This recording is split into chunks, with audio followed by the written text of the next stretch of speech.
Good morning বন্ধুরা। সকাল শুরু হয়েছে অনেক ভোরে। আমার ছেলে খেয়ে দিয়ে বেরিয়ে গেল এক্সামে।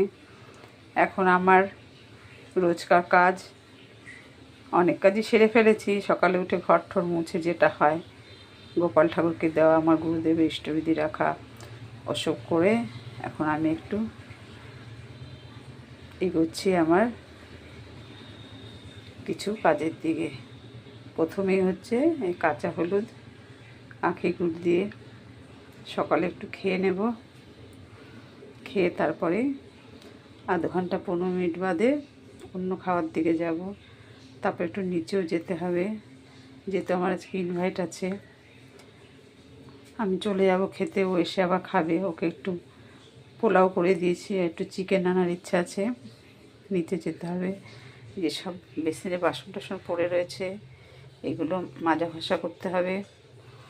করে তারপরে যাব। একটু চাও করেছি, চা হয়ে গেছে। ওই চা বলতে আমার যেটা হয় ওই আদা জিরে ঠিরে ওসব দিয়ে একটু করে রেখেছি। খেয়ে দিয়ে তারপরে যাব।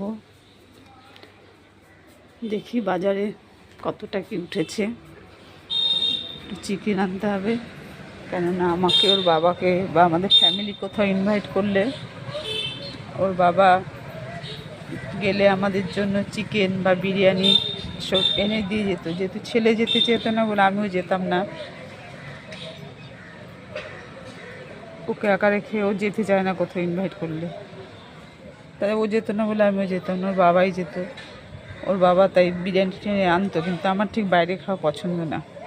আমি বলতাম তার থেকে তুমি ঘরে নিয়ে এসো, চিকেন রান্না করবো, সেটাই ভালো। বাইরে খাওয়া ঠিক আমার ভালো লাগে না। তাই জন্য আজকে আমি ভাবলাম যে না, ও যাবে পরীক্ষা দিতে, এসে আবার খাবে। আমি ওখানে বন্ধুদের সঙ্গে দিন কাটাবো। যেতে যেতে হবে 11:30 12টা বেজে যাবে। ঘরে কাজ সারবো, চান পুজো টুজো, তো অনেক রকম কাজই আছে যেগুলো থাকে, সেগুলো করে তারপরে বেরোবো। তাই জন্য আমার পুরনো বন্ধুদের সঙ্গে এবং তোমাদের সঙ্গে সকালে গুড মর্নিংটা সেরে নিলাম।